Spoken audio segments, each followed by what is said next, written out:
Merci Odile, je voudrais vous présenter notre invité aujourd'hui qui n'est pas trop touché, tout comme moi d'ailleurs, par les problèmes de la cinquantaine. Il s'agit de Didier Marouani. Bonjour. Bonjour. Vous allez bien? Très bien. Ça marche bien. Je pense qu'on sera touché un jour ou l'autre. Un jour ou l'autre, forcément.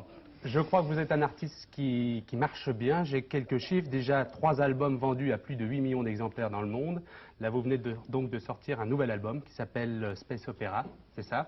Absolument. Hein? C'est un space opéra, c'est le premier opéra spatial et il a la particularité d'être entièrement enregistré à l'aide de synthétiseurs, donc c'est la musique électronique, et il regroupe les chœurs de l'université d'Harvard, donc aux États-Unis, et les chœurs de l'Armée Rouge. Voilà, alors vous êtes quelqu'un vous ne faites pas les choses à moitié, puisqu'en tournée en 83, 30 techniciens, 4 semi-remorques remplis de 20 tonnes de matériel électronique en tout genre, les chœurs de l'Armée Rouge, les chœurs de l'université d'Harvard, beaucoup de monde, beaucoup de matériel.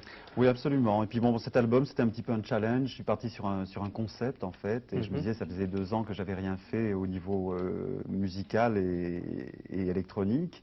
Et donc j'ai décidé de faire ce nouvel album, donc Space Opera, et je voulais vraiment trouver un concept pour ce premier opéra spatial. Et qui dit opéra dit voix, et qui dit space, donc l'espace.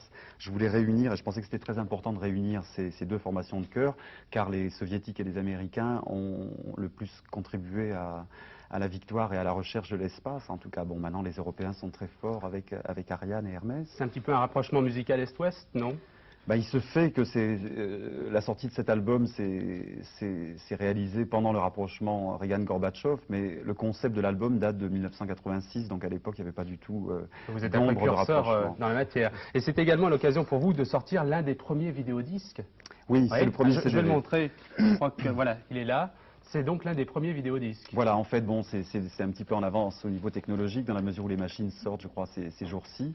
Et c'est 6 minutes d'images, donc, sur lesquelles il y a le clip. Et c'est 6 minutes d'images en numérique, donc d'une qualité très très bonne, et 20 minutes d'audio comme un compact normal, en fait. Alors, on va voir le clip d'ici quelques instants, mais je voudrais parler un petit peu des projets. Vous avez une tournée à Bercy, enfin un spectacle unique à Bercy. Oui, je prépare un concert pour le courant de l'année 88 qui va avoir lieu à Bercy et qui va être un peu une soirée à la gloire de l'espace, qui va s'appeler la Nuit de l'espace. Là également du gigantisme, je suppose. Oui, c'est un concert qui va être très grand parce que je veux dire, j'ai pour ambition de réunir cette fois-ci l'espace américain, soviétique et européen. Donc ça fait appel à toutes les technologies de l'espace et à une multitude de moyens et de technologies. Donc à ce moment-là, j'ai demandé donc aux soviétiques cette participation et je pense que ça va se faire courant de l'année 88. Alors c'est uniquement à Bercy ou est-ce que vous y a quelques dates quand même dans la région? Pour l'instant c'est Bercy, disons que ce sera un spectacle très très difficile à déplacer parce qu'une infrastructure scénique et au niveau matériel très importante, mais j'espère faire, oui en effet, 5 ou 6 villes en France et puis en Europe, et puis peut-être une tournée encore en Union soviétique, peut-être fin 88. Alors avant de vous laisser, Didier Marouani, je voudrais quand même avoir votre opinion sur quelqu'un que les Lyonnais connaissent bien. Il s'agit de Jean-Michel Jarre, qui est venu jouer pour le pape, qui fait également des grands concerts énormes avec beaucoup de moyens de synthétiseurs. Bah, disons que je pense que dans la musique comme en littérature ou en peinture, il y a des courants musicaux qui naissent et bon, l'arrivée en 77 ou 75, dans les années 75, disons, des synthétiseurs était un véritable bouleversement pour le musicien. Je pense qu'il y en a certains certains musiciens ont senti l'apport que pouvait être cet instrument, et à partir de là, bon, des gens aussi bien comme Tangerine Dream, Kraftwerk, Vangelis, Jarre et Didier Marouani. Je veux dire, on a senti, et je veux dire, c'est un instrument merveilleux pour un créateur et pour un compositeur.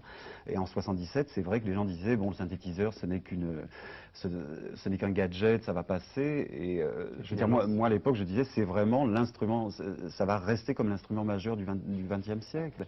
Et je pense que la fin de ce siècle voit l'évolution technologique des synthétiseurs. Donc disons que bon, il y a des courants musicaux, il y a des courants littéraires, des courants de peinture. L'avenir nous le dira. Merci énormément d'être venu sur ce plateau. Je voudrais qu'on regarde ensemble, si vous le voulez bien, le clip donc, de Space Opera. Didier Marouani dans cette émission.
Voilà quelques images du clip de Didier Marouani, Space Opera. Je vous rappelle que c'est également